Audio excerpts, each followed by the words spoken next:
你上大学之后才发现，高冷的冰山学姐是你的游戏搭子。最近班级里要组织一次露营活动，地点是在一个叫萤火之森的小众景点，自费前往，可以带对象一起去。你询问学姐周末有空吗？有，我们班要露营，还没问呢，学姐就秒答好。露营前一天，你问学姐借了剁椒鱼头，带了冷风去买食材，但一到地方懵了，10几个人的食物该买多少呢？这时候就需要一个经常做饭的人来了。最终还是你打通了学姐的电话。瑶瑶无奈，你借了我的车，还要借我的人，学姐拜托啦。短暂沉默后，电话那头传来3个字：来接我。来嘞，这下变成了你和学姐2人的采购，牛肉、羊肉、鸡肉、蔬菜、竹签等等全买齐了。他淡淡一笑，高中毕业的那个暑假，我在烧烤店兼职过服务员，不过我只做了1周就辞职了啊？为啥？因为其他服务员对我表白了。想起来了，那会儿学姐经历过造谣事件，别人一表白就直接跑路了，直接跳到露营当天。男孩子们负责体力活，例如搬烤盘架子啥的，女孩子们呢负责烧水做饭。辅导员感到挺奇怪的问你，我说夏帆同学，你跟咱们计算机系的这位才女士，哦，她是我女朋友啊。回应他的只有你的傻笑。那个仙女学姐在一起，对你来说一样是个巨大惊喜，所以常常觉得自己就是全世界最幸运的人。这时学姐过来叫你，小凡过来。好嘞，羊肉串你来烤。好，烤了一批分给同学们，拿出一串递到瑶瑶嘴边，尝尝吗？她咬了一小口，你收回手，看到缺了一口的烤串，脸色一红。这难道是姐姐接吻？还没接过吻呢，上次只是不小心喝过学姐喝过的奶茶。看着你盯着烤串出神，大冰山眉头一挑，你嫌弃我？吧唧吧唧塞进去，怎么可能？过了一会儿，大家玩真心话大冒险，冷风满管他们都中招。在其中一轮中，正好抽到了瑶西，他淡淡道：大冒险。不想选真心话，是因为没什么可说的。他跟你会将双方的经历全都记录下来，让漫画和小说读者观看。冷风是真的激动啊，他等这一刻很久了。瑶学姐，你说你喜欢萧凡，我不信，其他人也不信。你是高冷校花，在我们的印象里，你对异性是没什么兴趣的，所以你不亲他一口，我们大家是不会信的。这话一出，其他人纷纷起哄。对，亲一个，亲一个，亲一个。就算是冷笑笑都很好奇，传说中的高冷校花能不能翻面子，当着所有人的面亲萧凡？当事人的你是真的紧张了呀！让学姐大庭广众之下做这个，这不是在为难他吗？刚想说什么，让大家别起哄了，忽然感觉自己脸上似乎贴上什么软软的东西。这个过程很快啊，你被定身了一样，原地一动不动。瑶西虽然看起来还是面无表情，但脸上一丝丝红晕已经难以掩饰了。一个男同学突然嘶吼起来啊！接着就是第3个、第4个，小凡，你该死了！我们的信仰消失啦！这比杀了我们都难受。冷风嘿嘿一笑，刚才虽然很快，但他已经拍到照片了。这张没有11点4声爸爸，他是不会交出来的。接下来录音气氛一直很不错。到了鬼故事环节，冷风讲了几个鬼故事，的确有点吓人。这会儿他正讲到，突然一个女生想去厕所，她的男朋友陪她去，第一个灵异事件终于出现啦。瑶西突然站了起来，默默转身离开，你跟上去。学姐，你去哪儿啊？厕所，我陪你吧。学姐，森林公厕好几百米呢，天这么黑，一个人不安全。走到半道，脑海中想到了冷风刚才的故事，心中发毛，忍不住往学姐位置靠了靠。不知不觉间，双手已经抱住了学姐胳膊，神经兮兮张望。你很怕吗？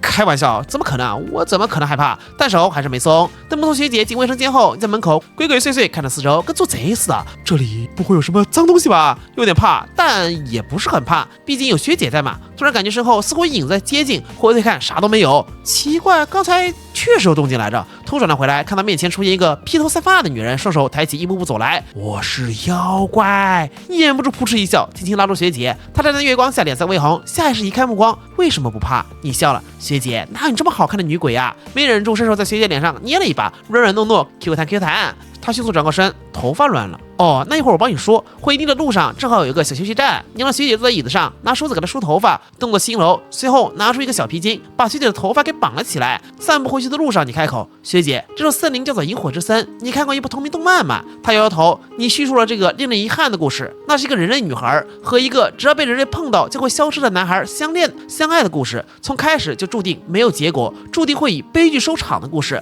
男孩没有办法拥抱自己深爱的女孩，最后他无意间碰到了一个人类男孩，最终在消失之前拥抱到了女孩，但真的是不小心碰到的吗？10几年都从未触碰过人类，又怎么会犯这种低级错误？听完，瑶西沉默片刻，他不想让女孩觉得是自己害死了他，所以就触碰了别人来完成跟女孩的拥抱嘛？也许吧。很多人说结局突兀，原本温馨的场景猝不及防就成了悲剧。但这时你认真看着学姐，谁又知道这份猝不及防是男孩犹豫了多少年？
口，想得美！就这样，你和瑶希学姐开启了幸福的情侣生涯，一起穿汉服拍照，一起旅游打卡。毕业后，你们开了个小工作室，你负责写小说，瑶瑶负责画漫画，工作室逐渐壮大，变成了小动画公司。就这样，在5年后，你们也顺利步入了婚姻殿堂。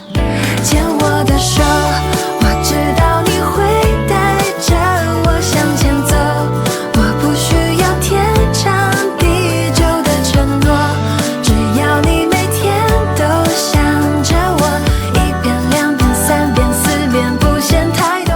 婚后还生了3个宝宝，就这样幸福的生活在一起啦。好啦，冰山学姐有点甜的故事到这儿就完结啦，恭喜玩家撒花！